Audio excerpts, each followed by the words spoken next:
Psychology of Black Womanhood podcast, the space where research meets the real world. I'm Latricia Robinson, and in this episode, we are looking at Black women's experiences with psychological abuse. A pervasive form of mistreatment in intimate relationships, psychological abuse encompasses a range of destructive behaviors, such as gaslighting, manipulation, and emotional coercion. Unfortunately, identifying this type of abuse can be challenging, as it often happens behind closed doors and leaves no physical scars. When perpetrated in our intimate relationships where we are supposed to feel safe, it targets our core beliefs and sense of self-worth.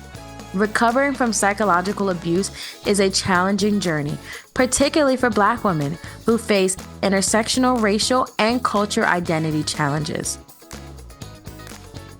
In today's episode, Dr. Dion Stevens talks with world-renowned expert on gender-based violence and abuse, Dr. Carolyn West, professor of psychology at the University of Washington.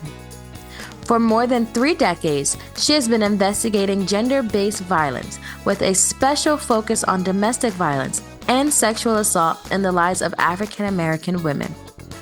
An award-winning author, internationally recognized speaker, documentary filmmaker, and expert witness, Dr. West addresses ways in which Black women and the larger community feel safe and have healthy relationships.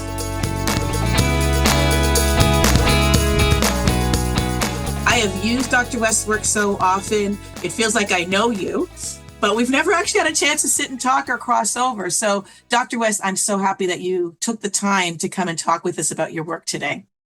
Thank you so much for having me. Why don't you first start off by framing what psychological violence is, what it looks like, and what are the characteristics of that? So, psychological violence is broad.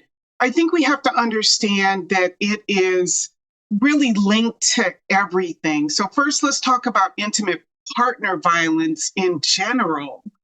And so oftentimes people think about the physical aspects of it. They think about somebody's being pushed, slapped, or hit, and that certainly is an element of it.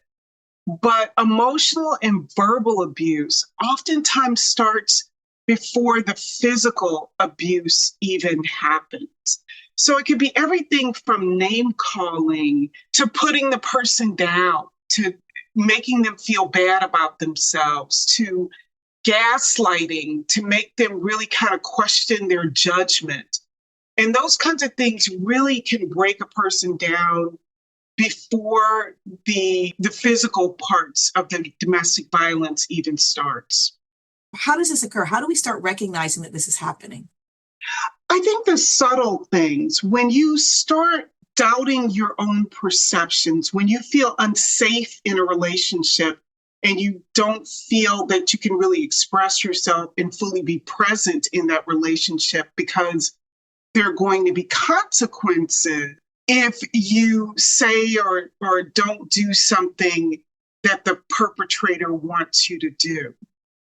It's like going through life and you're just trying to hit a moving target in some ways. You start thinking, well, if I say and do the right things, this person will be happy with me and we won't have any conflict. But the target keeps moving. So it's not always about what the victim does or doesn't do. And that's, I think, really the crazy making aspect of domestic violence, because you are so worn down, so beaten down, because all your emotional energy is used to try to manage this, that there's no emotional energy for anything else. When does it start? Because I'm thinking early in the relationship, everything seems happy and you're still trying to figure things out. When do you start chewing in on this? I think perpetrators are very crafty. And they're really good at picking up on vulnerabilities. So if you're having a difficult time in your life, maybe a parent has passed away, or you've lost your job, or you're just vulnerable in some way. If you grew up in a family where you did not see healthy relationships, those are vulnerabilities, and perpetrators are very good at picking up on those vulnerabilities. So they're looking for people, or needy in some ways, And then they use that to their advantage. It's not the victim, it's really the perpetrator who is finding people who have those vulnerabilities that they can then exploit.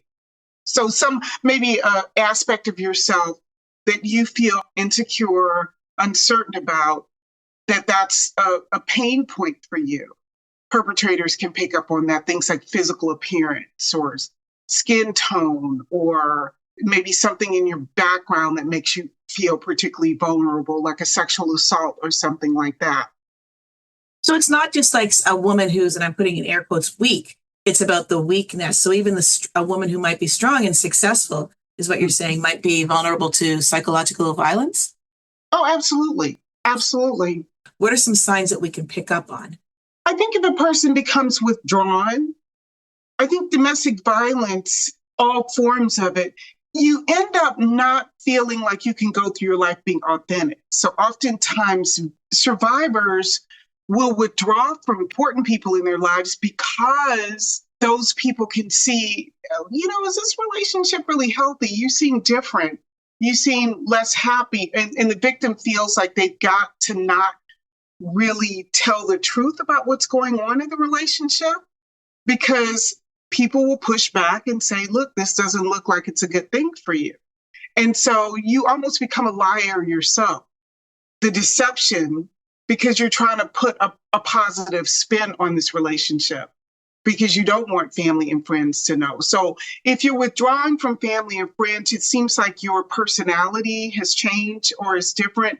You're making up excuses for the abusive partner's conduct, sanitizing it in a way and not really being fully clear about what's really going on in that relationship.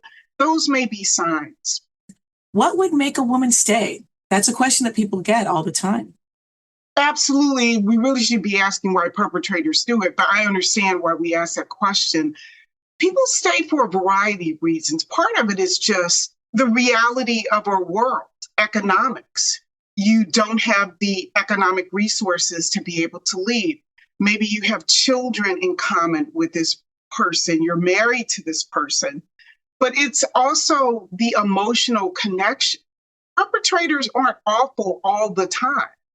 They also can have some really positive traits that keep the person connected. And so I guess I would ask people who are listening to this podcast, have you ever had a job that you stayed in longer than it really wasn't working and you really wanted to leave? Or did you ever have a friend that you said, I'm never going to forgive this person or family member for what they've done? And then you do come around and there's still an emotional investment there. So leaving is not always an easy thing to be able to do. Perpetrators know our vulnerabilities. They know when you're slipping away and know when's the right time to say this or do that. They'll make promises, go to therapy, I'll go to church, I'll clean myself up. And victims are hopeful. They're hopeful that you can get back to that time when you really cared about the person. You do a lot of research specific to Black women's experiences. What are some unique factors that you've identified about psychological violence? What I'm finding is now I'm really honing in on types of violence that disproportionately impact Black women. And so I've been really interested in risk assessment and how can we understand the risks that Black women face. And so things like Black women, for example, are at higher rates of reproductive coercion. So having a perpetrator manipulate their ability around children. So they'll take away birth control. They'll kind of pressure you to get pregnant when you don't want to, or pressure you to terminate a pregnancy that you want to carry to term. They're at risk for domestic homicide. And being killed by intimate partners, for example. And they're at high risk for strangulation. And I think it's probably because Black women are maybe more vocal, they'll talk back. Culture always makes us appear like we're overly angry or aggressive. Perpetrators will use those stereotypes within the course of the relationship. That's what makes it, I think, in some ways different for Black women around the emotional abuse, because we're always trapped by these stereotypes. we're trapped by that. So the culture expects us to be constantly warm, nurturing, emotionally available. And then we feel like we have to be supportive of our partners, regardless of what the circumstances are. And so those things can then be used against us. So, for example, if you're not warm and nurturing enough, then perpetrators will say, see, that's why Black women are undesirable. I'm not going to stay with you because Black women are constantly angry and aggressive and unsupportive. And so, in wanting not to be that, you go to the opposite end of the spectrum. And so Black women are kind of told we're not feminine enough, we're not womanly enough. So that the emotional abuse can take forms around those things. I know you do a lot of work on beauty and body image as it relates to Black women and really looking at it from a socio-historical lens. How does that intersect with our understandings of violence?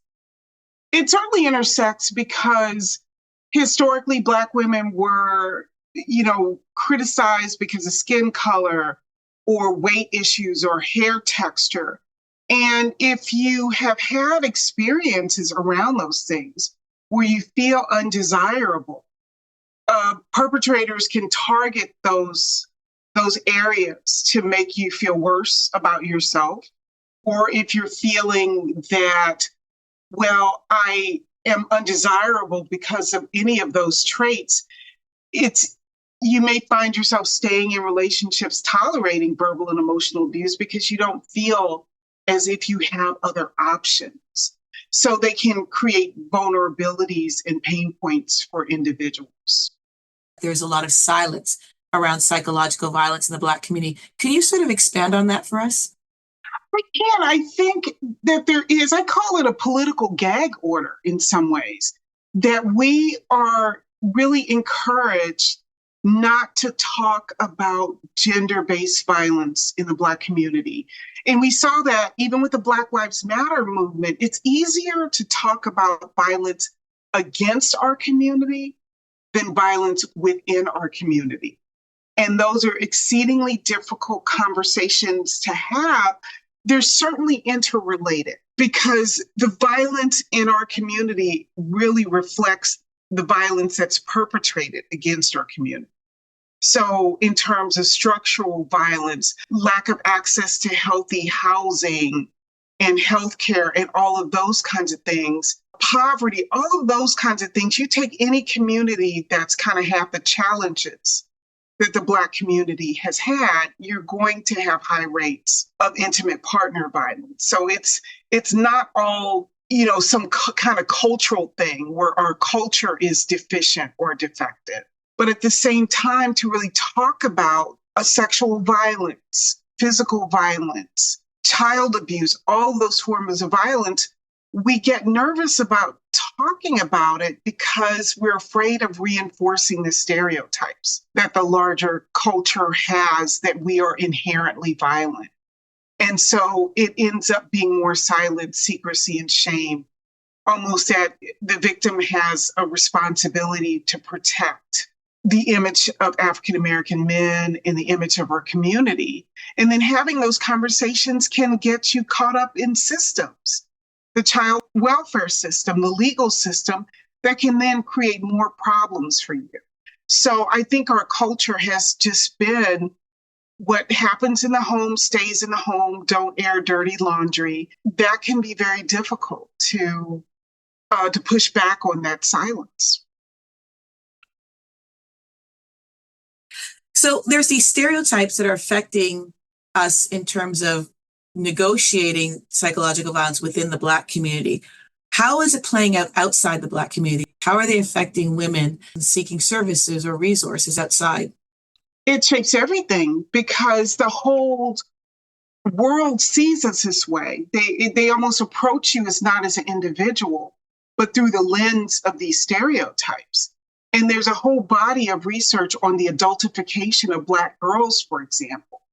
And so Black girls are seen as more mature, more sexual, more knowledgeable about sexuality issues, not as victims who need services. So when we interface with mental health or the legal system or something of that nature, we're automatically seen as aggressive and then as primary perpetrators, which leads to Black women being arrested at higher rates for using self-defense in the context of intimate partner violence. And that's how I spend my days these days, by working with oftentimes Black women and other women of color, but Black women often who have used self-defense and who've injured or killed their intimate partners, and really helping juries and lawyers and prosecutors unpack that so that they understand, well, it looks like she's just aggressive for no particular reason, but let's look behind the scenes and look at the amount of physical, emotional, and sexual victimization that this woman's experienced. So those stereotypes shape our inability to get access to help. And so that's obviously at the end of the judicial system piece. How's it playing out in terms of more individual or intimate relationship dynamics around trying to find resources and support, just in terms of your family or among your friends? It plays out because oftentimes the people that you're seeking help from, they still have they kind of internalize the same stereotypes too. So they're expecting us to be super strong and to have our act together, or to be able to be resilient and not be struggling with the aftermath of domestic violence, for example. That kind of shuts survivors down. Because if you're afraid that your family and friends will say you're stupid for staying, or why can't you just extricate yourself from this dangerous situation, then you don't feel like you can get support from the people who are closest to you. At what point do women tend to leave these relationships where they're experiencing it? Is it when they're experiencing the initial psychological violence, or are you seeing it more when it gets to the point where it's escalated to the physical violence, where there's cues and it's clearly evident to people? Oftentimes, too many times, unfortunately, Black women don't leave, one, because they don't have access to resources. And, they're maybe living in an unsafe neighborhood. They don't have access to housing.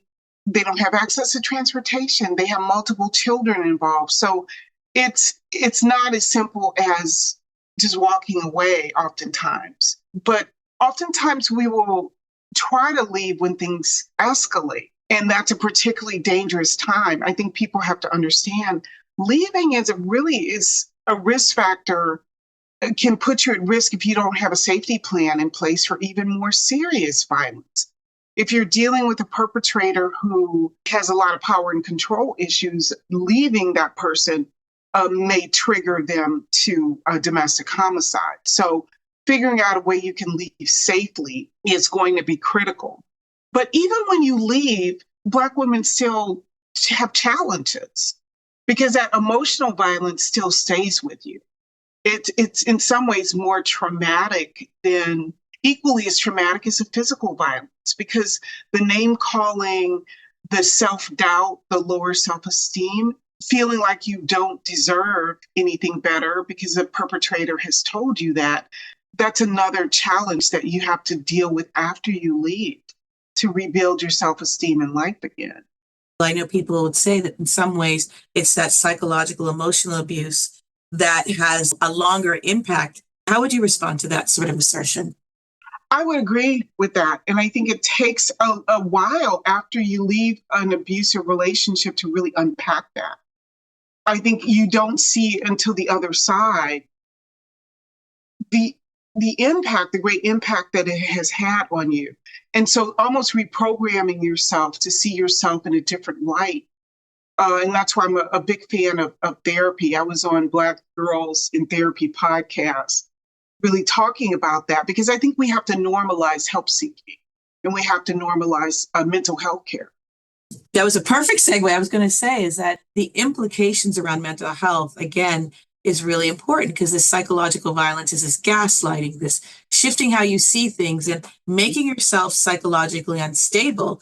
How do you get someone themselves, or how as a friend can you support someone moving into seeking therapeutic or clinical support?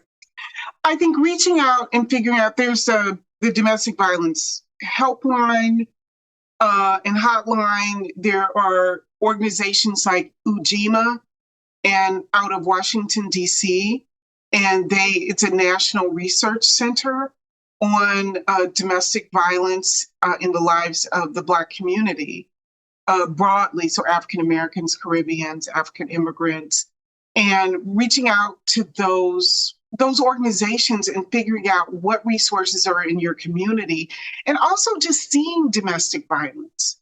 There's so much silent secrecy and shame around it. It all thrives on silent secrecy and shame. And I think if we just ask people about their experiences, opens the door for them to talk about. You brought up the Ujima that's based in Washington.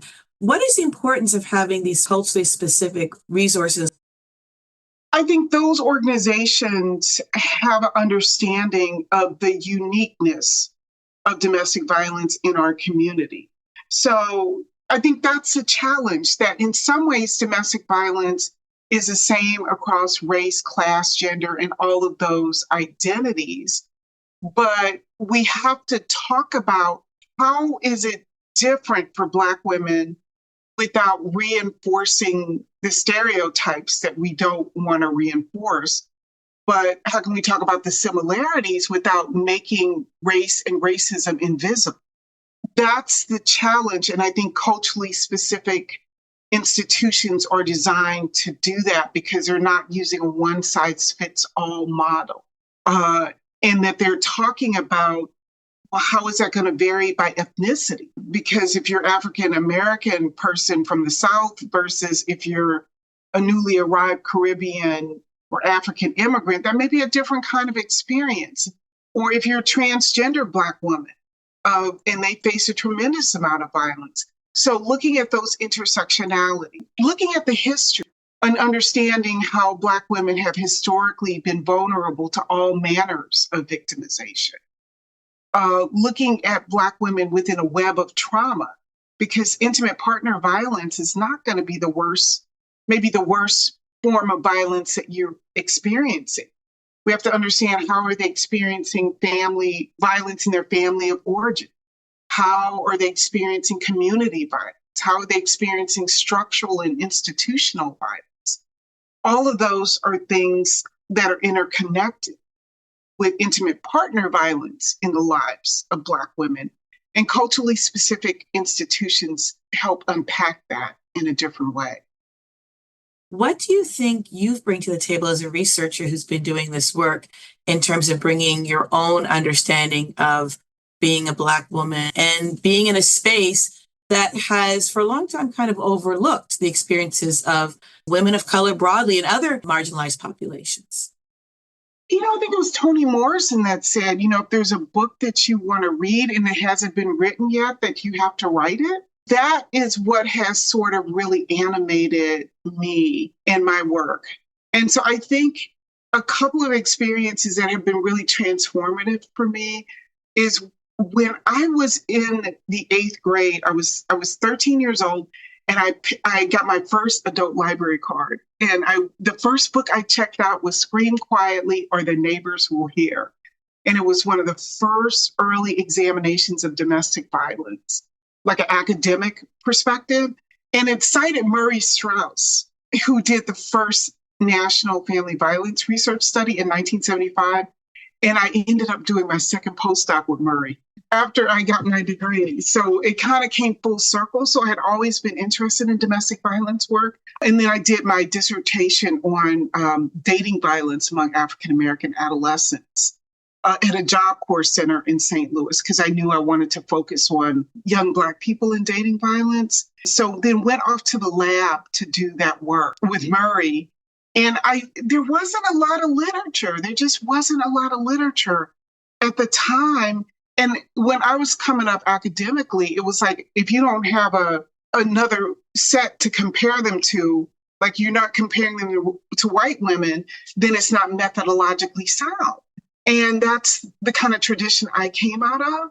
I said, I'm just going to go do me. I'm going to go do the work that I care about. And that's what I proceeded to do throughout my career. When you're not in the center, you're at the margins. It's kind of like you might as well just do what you want to do anyway. I think a lot of Black women's researcher stories is like, we've got to make the space. So you were one of the first to make this type of space, particularly in psychology. What have you seen changing or different trajectories over the years that you've been doing this work? I think trajectories, I think we're starting to really talk about survivor defendants. And I get nervous about wading into that discussion, but I feel like that's a discussion that we have to have, because if you look at the research, it looks like Black women are equally as violent as their male partners.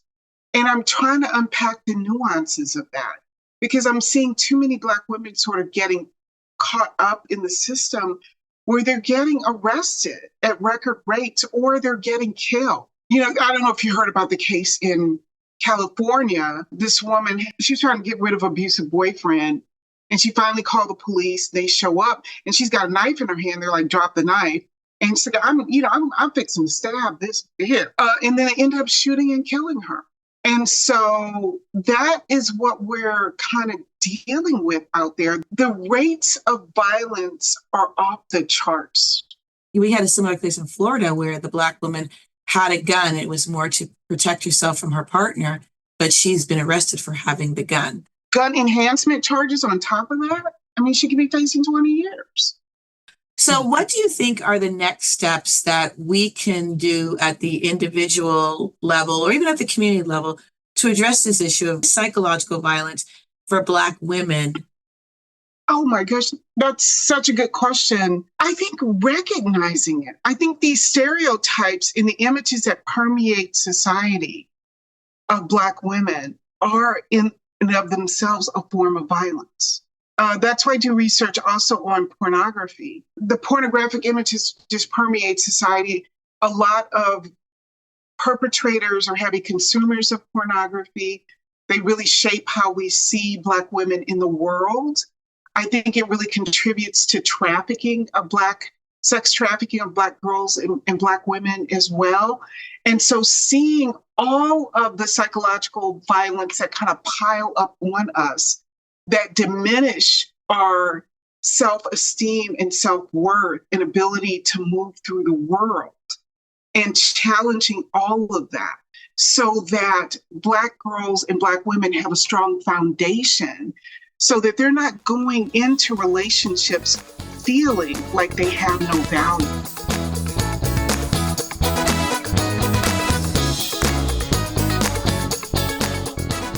That was Dr. Carolyn West, National Trainer and Professor of Psychology at the University of Washington. To find out more about Dr. West's work, including assessing her training resources, research articles, and social media handles, go to this episode on our website podcast page. Thanks for listening to this episode of the Psychology of Black Womanhood podcast. We have some great guests already lined up for our upcoming shows, so be sure to check out our episode topics by going to our website, www.psychologyofblackwomanhood.com. Thanks for joining us this week on the Psychology of Black Womanhood podcast. Make sure to visit our website where you can subscribe to the show. While you're at it, if you found value in this show, we'd appreciate a rating using whatever platform you listen to us. Or if you would simply tell a friend about the show, that will help us out too. You might also want to check out the book that this podcast is based upon, The Psychology of Black Womanhood by Drs. Danielle Dickens and Dion Stevens. You can order it on our website, Amazon, or other booksellers. Thanks for joining us.